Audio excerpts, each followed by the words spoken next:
పోలవరంపై TRS MP కవిత సుప్రీంకోర్టులో వేసిన కేసుల వివరాలను ఏపీ ప్రభుత్వం విడుదల చేసింది. పోలవరం పర్యావరణ అనుమతులపై స్టే ఇవ్వాలంటూ 2017 జూలైలో తెలంగాణ జాగృతి నుంచి సుప్రీంలో పిటిషన్ వేశారు కవిత. దీనిపై మరింత సమాచారాన్ని మా ఏపీ బ్యూరో చీఫ్ రామారావు అందిస్తారు. రామారావు, చెప్పండి. నరేష్, కొద్దిసేపటి క్రితం ఆంధ్రప్రదేశ్ ప్రభుత్వం కొన్ని ఆసక్తికరమైన విషయాలను బయటకు విడుదల చేసింది. ఆంధ్రప్రదేశ్ జలవనరుల శాఖ మంత్రి దేవినేని ఉమామహేశ్వరరావు కొద్దిసేపటి క్రితం మీడియాతో మాట్లాడారు. ఈ ప్రెస్ మీట్ సందర్భంగా ఆయన ఆంధ్రప్రదేశ్ లో ముఖ్యంగా వైఎస్ఆర్ కాంగ్రెస్ పార్టీ అధినేత జగన్మోహన్ రెడ్డి, తెలంగాణలో మాజీ మంత్రి, ప్రస్తుత MLA, Telangana working president, TRS working president KTR తో మంతనాలు జరపడం మీద తీవ్రంగా స్పందించారు. ఈ సమయంలో ఆయన పోలవరంపై కేసులు వేసిన వాళ్లతో ఏ విధంగా పొత్తు పెట్టుకుంటావు అని చెప్పి ఫెడరల్ ఫ్రంట్ తో ఎలా చేతులు కలుపుతావని చెప్పి నిలదీశారు.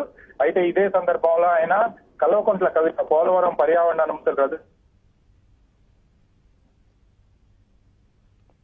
సంబంధించి అది కోర్టులో సుప్రీంకోర్టులో విచారణకు వచ్చిన అంశాన్ని కూడా కొద్దిసేపటి క్రితం మీడియాకు విడుదల చేశారు.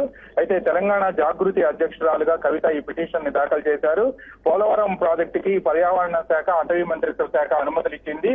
ఈ అనుమతులన్నింటినీ కూడా రద్దు చేయాలని చెప్పి పోలవరం నిర్మాణం వల్ల తెలంగాణకు తీవ్ర నష్టం వాటిల్లుతుంది అని కూడా పిటిషన్ లో పేర్కొన్నారు. దీనికి ఇచ్చిన పర్యావరణ, అటవీ శాఖ అనుమతులను వెంటనే రద్దు చేయాలి అని చెప్పి ఆమె వేసిన పిటిషన్ పై సుప్రీంకోర్టులో ప్రస్తుతం విచారణ జరుగుతున్న అంశాన్ని కూడా ఈ సందర్భంగా గుర్తు చేశారు.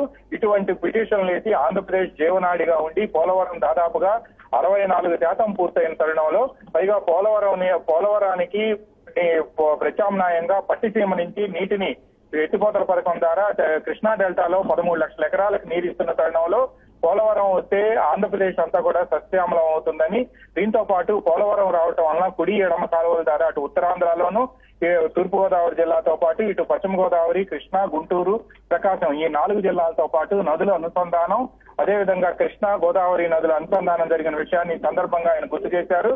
దీంతో పాటు ఈ విషయాలన్నిటితో పాటు కవిత ఈ ఆంధ్రప్రదేశ్ కి జీవనాడిగా ఉన్న ఈ పోలవరం ప్రాజెక్టుపై పిటిషన్ వేస్తే వారితోనే పొత్తు పెట్టుకోవటం, ఫెడరల్ ఫ్రంట్ తో కలుస్తానని చెప్పటం, ఆంధ్రప్రదేశ్ హక్కులు పరిహరించే వారిని ఏ విధంగా మీరు ఫెడరల్ ఫ్రంట్ లో కలుస్తారు అని చెప్పి కూడా ప్రభుత్వం నిలదీస్తుంది.